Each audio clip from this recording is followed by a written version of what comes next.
இப்போ இந்த இதில் வந்து நம்ம பார்க்க போகிறது வந்து ஃப்ரண்ட் போர்ஷன் வந்து எப்படி கட் பண்ணுறது, அதுக்கு வந்து யோக் பீஸு அதாவது கிராஸ் பட்டி எப்படி கட் பண்ணுறது அப்படிங்கிறத பார்க்கலாம்.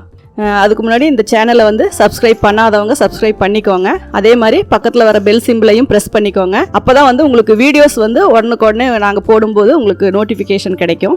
இந்த வீடியோஸ் வந்து எனக்கு எல்லாரும் பார்த்துட்டு சப்போர்ட் பண்ணுறதுக்கு ரொம்ப தேங்க்ஸ். இப்போ இந்த வீடியோவில் நம்ம பார்க்க போகிறது வந்து ஃப்ரண்ட் போர்ஷன் வந்து எப்படி கட் பண்ணுறது அப்படிங்கிறது தான்.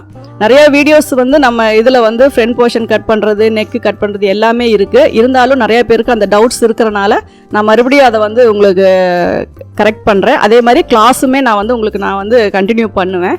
இப்போ வந்து பேக் போர்ஷன் வச்சுட்டு நம்ம ஃபஸ்ட்டு பட்டியோட உயரம் 3 இன்ச்சு மார்க் பண்ணி 1.5 இன்ச்சு எக்ஸ்டெண்ட் பண்ணிக்கிட்டோம். அதே மாதிரி ஃப்ரண்ட் நெக் வந்து எவ்வளோ இறக்கம் வருதோ 7 இன்ச்சு வருது அப்படின்னா ஒரு 1/2 இன்ச்சு சேர்த்து 7.5 இன்ச்சு நம்ம மார்க் பண்ணிக்கிறோம். அதே மாதிரி ஃப்ரண்ட் ஓப்பன் எவ்வளோ எல்லாத்துக்குமே உங்களுக்கு வந்து நீங்கள் மெஷர்மெண்ட் வச்சுருப்பீங்க. அதே மாதிரி உங்களுக்கு கிளாஸில் வரும்போது இந்த ப்ளவுஸுக்கான மெஷர்மெண்ட்ஸு, அதனுடைய அவுட்லைன், இது எப்படி கட் பண்ணுறது என்ன அப்படிங்கிறது ஃபுல் டீட்டெயில்ஸுமே நான் உங்களுக்கு சொல்கிறேன். இதில் வந்து அந்தந்த போர்ஷனுக்கு டவுட் இருக்கவங்களுக்கு நீங்கள் இதை வந்து கிளியர் பண்ணிக்கோங்க. எப்பவும் கட் பண்ணுற மாதிரி தான் ஷோல்டர் அதே லெவலில் பேக் போர்ஷன் அளவுக்கு கட் பண்ணிட்டோம். ஃப்ரண்ட்டுக்கு மட்டும் நம்ம எப்பவுமே பேக்கை விட ஒரு 1/4 இன்ச்சு வைட் நெக்காக வரும்போது கட் பண்ண சொல்லியிருக்கேன். அதனால் அந்த சைடு கட் பண்ணும்போது மட்டும் ஒரு 1/4 இன்ச்சு அதிகமாக விட்டு கட் பண்ணிக்கோங்க. ஃப்ரண்ட் நெக்குக்கு வந்து ஒரு மார்க் போட்டு சின்னதாக கட் போட்டுக்கோங்க. அதே மாதிரி ஃப்ரண்ட் ஓப்பன் கட் பண்ணும்போது கேர்ஃபுல்லாக கட் பண்ணுங்கள். பேக் போர்ஷனை வந்து கட் பண்ணிடக்கூடாது. இல்லை லைன் போட்டுட்டு அந்த லைனில் நீங்கள் கட் பண்ணிக்கோங்க. இப்போ எப்பவும் போல் அந்த அதிகமாக ஒரு 1/2 இன்ச்சு அதிகமாக விட்டு நீங்கள் ஃப்ரண்ட் போர்ஷனை மட்டும் கட் பண்ணி தனியாக எடுத்துருங்க. அதுக்கப்புறம் வந்து அதில் என்னென்ன மெஷர்மெண்ட்ஸ் வந்து நம்ம மார்க் பண்ணி கட் பண்ணுவோம் அப்படிங்கிறத உங்களுக்கு தெரியும். மேக்ஸிமம் ஃப்ரண்ட் டாட்டோட சென்டர் பாயிண்ட் வந்து ஒரு 9 இன்ச்சு அல்லது 9.5 இன்ச்சில் தான் வரும். பேக் பார்த்தீங்கன்னா பேக் ஆம்ஹோலை விட ஒரு 1/4 இன்ச்சு தள்ளி தான் நான் மார்க் பண்ணுறேன். 1/4 இன்ச்சு அல்லது 1/2 இன்ச்சு உங்களுடைய செஸ்ட் ரவுண்டு மாறாமல் வரணும். அது வந்து நீங்கள் அளவு கரெக்டாக பார்த்துக்கோங்க. நம்ம ஒவ்வொன்றிலையும் 1/4 இன்ச்சும் வரலாம், 1/2 இன்ச்சும் வரலாம், 3/4 இன்ச்சும் வரலாம், எப்படி வேணாலும் வரலாம். ஆனால் செஸ்ட் ரவுண்டு வந்து உங்களுக்கு நீங்கள் எடுத்துருக்க அளவு கரெக்டாக வரணும். இப்போ ஃப்ரண்ட்டில் வந்து நார்மலாக ஒரு பாக்ஸ் போட்டுக்கோங்க. உங்களுக்கு வந்து எப்போவுமே க்ளோஸ்டாக வரணும் அப்படின்னா இந்த பாக்ஸுக்குள்ளேயே நீங்கள் வந்து ரவுண்ட் ஷேப்பு, பானெக்கு எது வேணும்னாலும் நீங்கள் வரைஞ்சிக்கலாம். வைடாக வேணும், முன்னாடி அகலமாக வேணும், ஷோல்டர் சின்னதாக வேணும் அப்படின்னா மட்டும்தான் நீங்கள் அவுட்டரில் வந்து 1/2 இன்ச்சு அல்லது 3/4 இன்ச்சு நீங்கள் வெளியில் தள்ளி பாக்ஸ் போடணும். அதே மாதிரி இந்த டைமண்ட் நெக்கு, பா நெக்கு அப்படிங்கிறது எல்லாமே கிராஸ் கட்டிங், ஸ்ட்ரைட் கட்டிங் அப்படிங்கிற வேரியேஷன்லாம் கிடையாது. நெக்குனுடைய டிசைன் தனி. அது எந்த ப்ளவுஸு நம்ம எப்படி வேர் பண்ணாலும் அதில் போட்டுக்கலாம். அதனால் ஸ்ட்ரைட் கட்டாக இருந்தாலும் சரி, கிராஸ் கட்டாக இருந்தாலும் சரி, நம்ம நேர் கட்டிங்க்கும் போட்டுக்கலாம். அதே மாதிரி கிராஸ் கட்டிங்க்கும் நம்ம போட்டுக்கலாம். மேலே நம்ம வந்து கிராஸ் பண்ணி கட் பண்ணுறது அந்த இது நமக்கு அளவு போயிடும். அதே மாதிரி ஃப்ரண்ட் சைடும் நம்ம வந்து ஒரு 1/2 இன்ச்சு நம்ம கட் பண்ணிடுவோம். அதுக்கப்புறம் இருக்கிற மெஷர்மெண்ட்டை நீங்கள் மெஷர் பண்ணி பார்த்தீங்கன்னா அந்த ஃப்ரண்ட்டில் அந்த கட்டு எந்த இடம் உங்களுக்கு வரணுமோ அந்த ஹைட் வந்து நீங்கள் கரெக்டாக மெஷர் பண்ணிக்கலாம். ஏன்னா ஸ்டிச் பண்ணும்போது இன்னும் ஒரு 1/4 இன்ச்சு கீழே இறங்கும் உங்களுக்கு. அப்போ வந்து அதுக்கு தகுந்த மாதிரி அந்த கட்டுக்கு வந்து நீங்கள் மார்க் போட்டுக்கோங்க.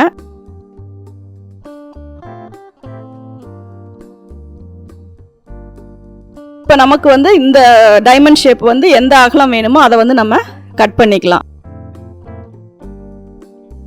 நார்மலாக ஒரு ப்ளவுஸு நம்ம கட் பண்ணுறோம் அப்படின்னா இந்த அளவுக்கு வந்து நம்ம டீப்பாக போய் மார்க்கிங் பண்ணணும் அப்படிங்கிறதெல்லாம் இல்லை. நார்மலாக ஒரு க்ளோஸ் நெக்கு, ஒரு பா நெக்கு, ஒரு ரவுண்ட் நெக்கு அப்படின்னா நார்மலாக போடுறவங்களுக்கு வந்து சாதாரணமாக நீங்கள் பாக்ஸ் போட்டு அதில் வந்து எக்ஸஸாக இந்த ஷோல்டர் கட்டிங்கு, ஃப்ரண்ட்டு கட்டிங்கு இதெல்லாம் இல்லாமே நம்ம பண்ணிக்கலாம். இது மாதிரி நெக்கும் ஷோல்டரும் பொறுத்து தான் உங்களுக்கு வந்து அந்த நம்ம போடுற மாடல். அதாவது நார்மலாக போடும்போது உங்களுக்கு பெரிய சேஞ்சஸ் எல்லாம் எதுவுமே வராது. ரொம்ப டீப்பாக போடணும், டீப் நெக்காக இருக்குது, அகலமான நெக்காக இருக்குது, கொஞ்சம் ஃபேஷனாக போடணும் அப்படிங்கும்போது மட்டும்தான் நீங்கள் இந்த மாதிரியான இந்த சேஞ்சஸ் எல்லாமே நீங்கள் பண்ணணும். அதே மாதிரி ஆம்ஹோலுக்குமே நீங்கள் கரெக்டாக அந்த பாக்ஸ் போட்டு அது உள்ள சென்டரில் வர அந்த போர்ஷன் மட்டும் நீங்கள் கட் பண்ணிங்கன்னா போதும். ரொம்ப இழுத்தும் நீங்கள் அதிகமாக கட் பண்ண தேவையில்லை. ஏன்னா ஏற்கனவே நம்ம பேக் ஆம்ஹோல் ரொம்ப டெப்த்தாக தான் கட் பண்ணியிருக்கோம். அந்த டெப்த்துக்கு வச்சு தான் நம்ம ஃப்ரண்ட் ஆம்ஹோல் கட் பண்ணியிருக்கோம். அதுக்கு மேலேயும் நீங்கள் ரொம்ப டெப்த்து பண்ணீங்க அப்படின்னா உங்களுக்கு அந்த போர்ஷனில் வந்து கிளாத் இருக்காது, நெக்கு வந்து ரொம்ப ஓப்பன் ஆகிக்கும். அதனால் லைட்டாக ஒரு 1/4 இன்ச்சுக்கு மட்டும் நீங்கள் அந்த இடத்துல கட் பண்ணிங்கன்னா போதும். நீங்கள் வந்து அந்த நாட்ச் போட்டுட்டு நீங்கள் ஒன்ஸ் வந்து மெஷர் பண்ணி பார்த்துக்கோங்க. உங்களுக்கு வந்து நீங்கள் எடுத்துருக்கிற 1/4 செஸ்ட்டு கரெக்டாக வருதா அப்படிங்கிறத நீங்கள் மெஷர் பண்ணி பார்த்துக்கோங்க. அதே மாதிரி ஃப்ரண்ட்டில் வந்து நீங்கள் எப்போவுமே மார்க் பண்ணியிருக்கிறத மேட்ச் பண்ணி அதில் வந்து நீங்கள் அந்த இதை வந்து ஃபோல்டு பண்ணிக்கோங்க. அது ஃபோல்டு பண்ணும்போதே உங்களுக்கு சென்டர் டாட் வந்து எங்கே பிடிக்கிறோம் அப்படிங்கிறது தெரியும். அது ஒவ்வொன்றுக்குமே நம்ம வந்து அந்த மிட் பாயிண்ட் எது, 2 பஸ்ட்டுக்கு உள்ள கேப் எவ்வளோ அப்படிங்கிறதெல்லாம் நீங்கள் மெஷர் பண்ண தேவையில்லை. நீங்கள் ஸ்டிச் பண்ண உங்களுக்கே ஆட்டோமேட்டிக்காக அந்த சென்டர் பாயிண்ட்டு அந்த லென்த் இதெல்லாமே உங்களுக்கு வந்து தெரிய ஆரம்பிச்சிடும். டாட்டோட சைஸ் மட்டும் எவ்வளோ வேணுமோ அதுக்கு தகுந்த மாதிரி மட்டும் அட்ஜஸ்ட் பண்ணிக்கோங்க. நகத்தில் அந்த நல்லா ப்ரெஸ் பண்ணி விட்டுட்டீங்க அப்படின்னாவே கரெக்டாக அது உங்களுக்கு மிட் பாயிண்டில் வந்து நிற்கும். அப்போ வந்து நீங்கள் அது எந்த லென்த்து வேணுமோ அந்த லென்த்துக்கு வந்து நீங்கள் டாட் வந்து நீங்கள் பிடிச்சிக்கலாம். இப்போ இந்த செஸ்டோடைய அந்த கேப் வந்து உங்களுக்கு இதில் ஒரு 3 இன்ச்சு வச்சுருக்கு. அதுக்கு மேலே ஒரு 1.5 இன்ச்சு வச்சு தான் அந்த டாட்டுக்கான மெஷர்மெண்ட் விட்டுருக்கோம். அந்த இடத்துல வந்து நீங்கள் அந்த நாட்ச் போட்டுக்கிட்டீங்க அப்படின்னா உங்களுக்கு சென்டர் பாயிண்ட் அது கரெக்டாக வந்துடும்.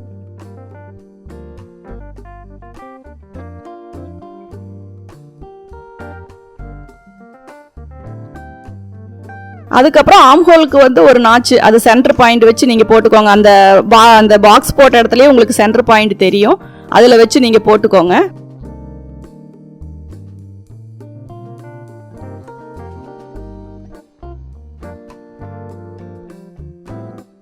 அந்த மிட் பாயிண்டை சுற்றி உங்களுக்கு வந்து டாட்டோட அந்த இதெல்லாமே வரணும். அதனால் கரெக்டாக அந்த இதை வந்து நீங்கள் நோட் பண்ணிக்கோங்க. அந்த 3 டாட்டை சுற்றி நீங்கள் நாட்ச் போட்டுக்கோங்க. அதுக்கப்புறம் நீங்கள் டாட் பிடிச்சிங்க அப்படின்னா உங்களுக்கு அது வந்து ஈஸியாக வந்துடும்.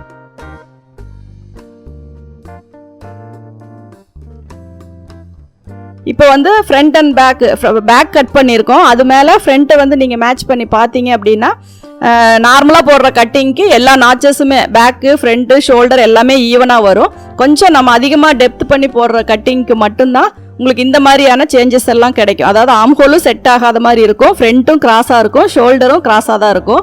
ஏன்னா அதெல்லாமே நீங்கள் மேட்ச் பண்ணி ஸ்டிச் பண்ணும்போது தான் உங்களுக்கு வந்து அந்த ஃபிட்டிங் வந்து உங்களுக்கு கொஞ்சம் கரெக்டாக வரும்.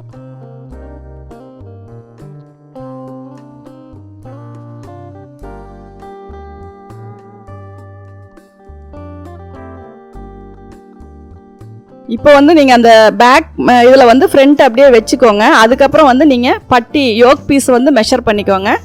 ஃபஸ்ட்டு அதுக்கு தகுந்த அந்த ஸ்பேஸுக்கான கிளாத்தை எடுத்து நீங்கள் கீழே வந்து ஒரு ஸ்ட்ரெயிட் லைன் போட்டுக்கோங்க. இதில் வந்து நீங்கள் கன்ஃபியூஸ் பண்ணிக்க வேண்டாம். நான் 2 ப்ளவுஸ் ஒன்றா வெட்டுறதுனால தான் ஆரஞ்சு ஒரு ப்ளவுஸ் எல்லோ ஒரு ப்ளவுஸு, அதனால் உங்களுக்கு வந்து 2 கலர் இருக்கும். ஆனால் ஸ்டிச் பண்ணுறது வந்து நம்ம எல்லோ ப்ளவுஸ் மட்டும்தான்.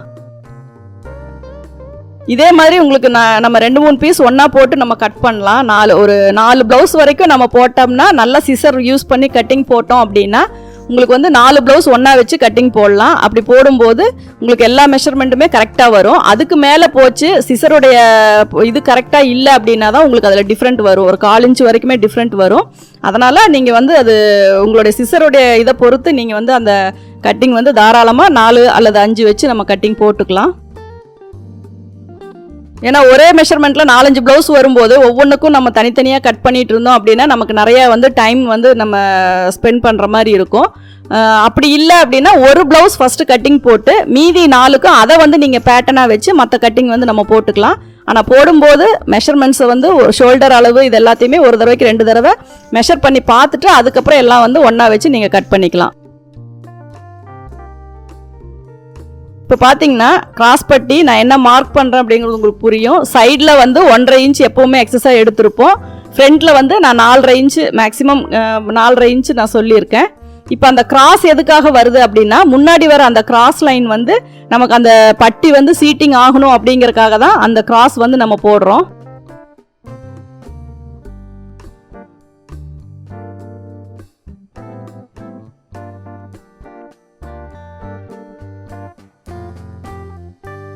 இப்போ பார்த்தீங்கன்னா அந்த பட்டியோட ஷேப் வந்து நம்ம கட் பண்ணிட்டோம்.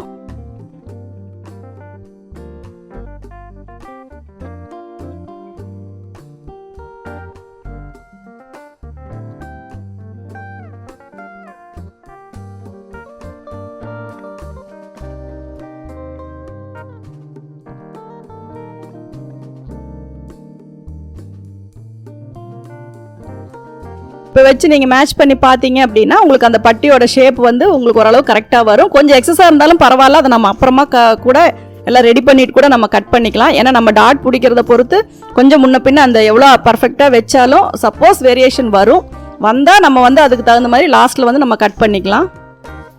இப்போ பட்டியோட உயரத்தை பார்த்து 1 இன்ச்சு வந்து நம்ம இப்போ 3.5 இன்ச்சு அங்கே இருக்குது அப்படின்னா 4.5 இன்ச்சு, அங்கே 3 இன்ச்சு இருக்குது அப்படின்னா 4 இன்ச்சு, 1 இன்ச்சு மட்டுக்கும் நம்ம ஆட் பண்ணி அந்த இடத்துல நாச் போட்டுக்கலாம்.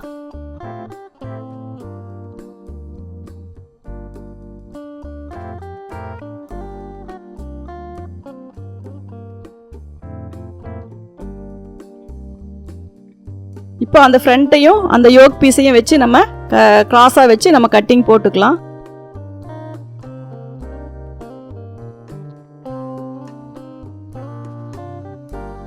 இப்போ வந்து இது வந்து எப்படி ஸ்டிச் பண்ணுறது அப்படிங்கிறத பார்க்கலாம்.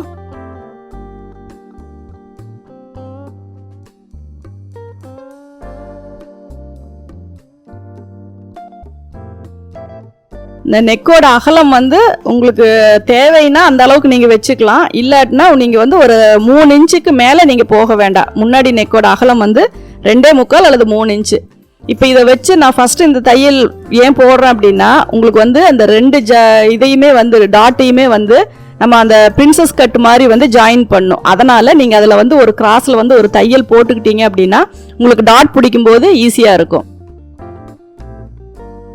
எப்பவுமே உள்ளே வந்து ஒரு கிளாத் வச்சுக்கோங்க. வச்சதுக்கப்புறம் நீங்கள் வந்து பட்டி பீஸ் வச்சிங்கன்னா கொஞ்சம் திக்னஸாக கிடைக்கும். இல்லை அப்படின்னா உங்களுக்கு அந்த பட்டி வந்து நல்லா மடங்கி ஒரு மாதிரி இதாக இருக்கும்.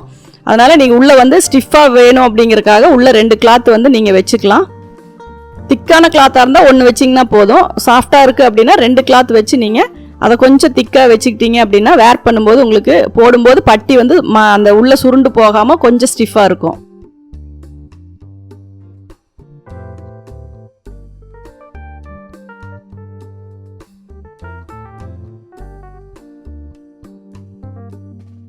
எப்பவும் போல் மேலே படிமான தையல் போட்டுக்கோங்க.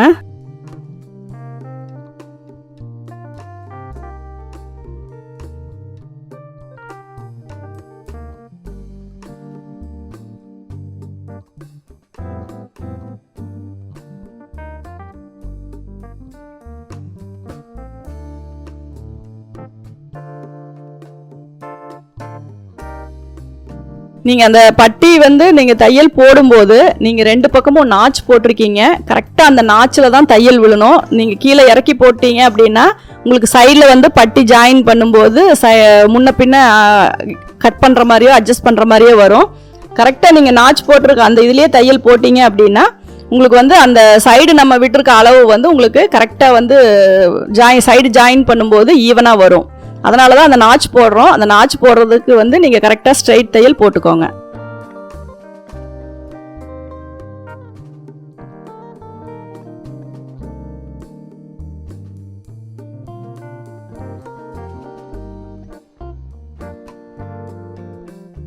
சுற்றி தையல் போட்டு எக்ஸஸாக இருக்கிறது எல்லாத்தையுமே கட் பண்ணிடுங்க.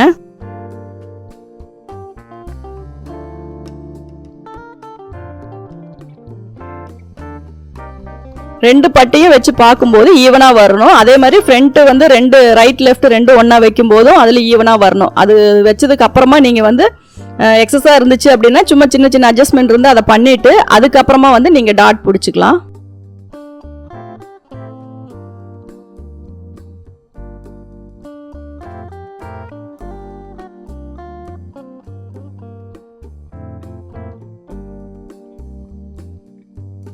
அதே மாதிரி அந்த எட்ஜ் வந்து ஒரு 1/4 இன்ச்சுக்கு சைடாக ஒரு கட் போட்டு விட்டுருங்க. அது போட்டிங்க அப்படின்னா உங்களுக்கு ஜாயின் பண்ணும்போது ஈஸியாக இருக்கும்.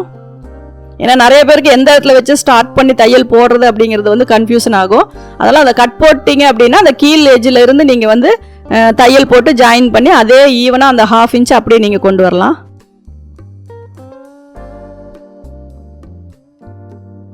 ரொம்ப அக்யூரேட்டாக நம்ம கட்டிங் போடும்போது உங்களுக்கு ஸ்டிச்சஸுமே வந்து அக்யூரேட்டாக தான் வரணும். ஏன்னா ஒரு 1/4 இன்ச்சு பிடிக்கிற இடத்துல இன்னும் கொஞ்சம் சேர்த்து பிடிச்சிங்க அப்படின்னா அந்த ஷோல்டரோட அளவு வந்து டோட்டலாகவே உங்களுக்கு இன்னும் குறைஞ்சிரும், போட முடியாத மாதிரி ஆயிரும்.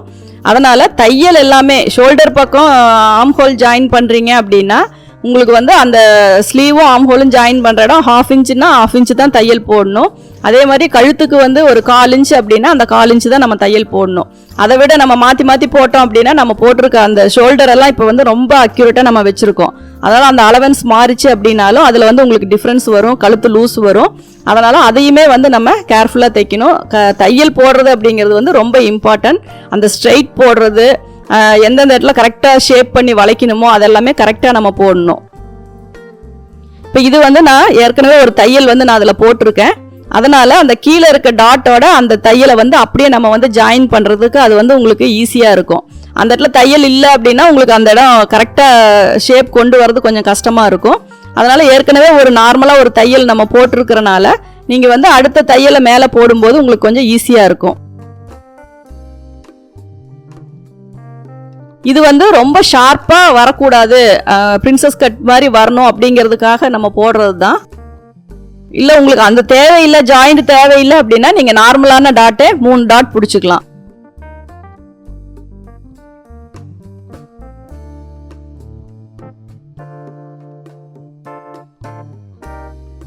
இப்போ பார்த்தீங்கன்னா நம்ம கப் ஷேப் வந்து அந்த இது டாட் வந்து கரெக்டாக அந்த சென்டர் டாட் ரெண்டையுமே ஜாயின் பண்ணிக்கிட்டோம். அதுக்கப்புறம் ஃப்ரண்ட் ஓப்பனில் வர டாட் வந்து நம்ம போடலாம்.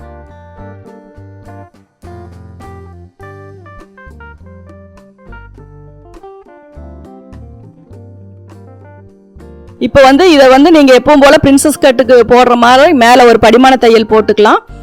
சைடில் வந்து நீங்கள் அந்த கிளாத் எல்லாமே தள்ளி விட்டுட்டு நீடில் அளவுக்கு அது மேலே வந்து நீங்கள் தையல் போட்டுக்கோங்க.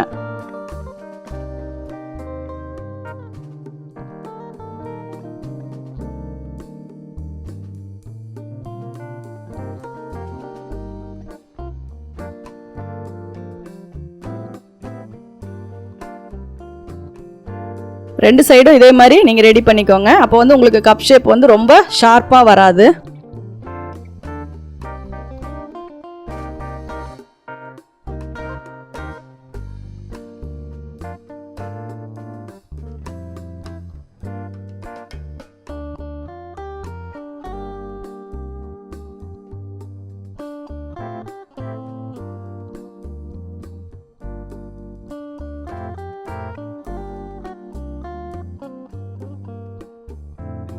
இப்போ ரைட் லெஃப்ட் நம்ம ரெடி பண்ணிட்டோம்.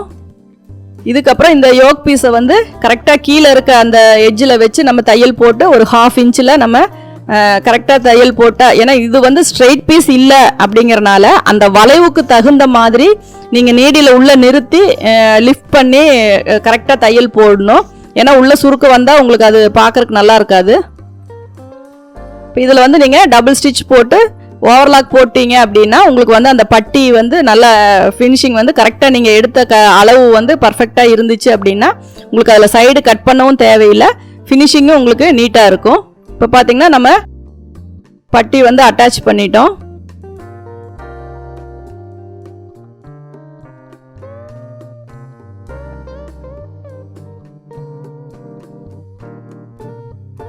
அதே மாதிரி நீங்கள் அதை அயன் பண்ணும்போதும் கரெக்டாக அந்த டாட் வந்து நம்ம எந்த இடத்துல பிடிச்சிருக்கோமோ அந்த இடத்த வச்சு நீங்கள் நெக்கிலிருந்து ஒரு 1/2 அயன் பண்ணிக்கோங்க. அதுக்கப்புறம் ஆப்போசிட் திருப்பி போட்டு அதுக்கப்புறம் அயன் பண்ணிங்க அப்படின்னா உங்களுக்கு அந்த கப் ஷேப் வந்து எல்லா ப்ளவுஸுக்குமே இதுதான். அந்த 2 டாட்டை மட்டும் கரெக்ட் பண்ணி வச்சு நீங்கள் தையல் போட்டுட்டு அந்த தையல் போட்டிருக்க அந்த மடிப்போட வச்சு அயன் பண்ணிங்க அப்படின்னா உங்களுக்கு அந்த க்ரீஸ் வந்து கரெக்டாக அந்த இடத்துல சென்டரில் வந்து ஃபார்ம் ஆகும். பார்க்கும்போது உங்களுக்கு ஃபினிஷிங் வந்து நீட்டாக இருக்கும். Thank you viewers.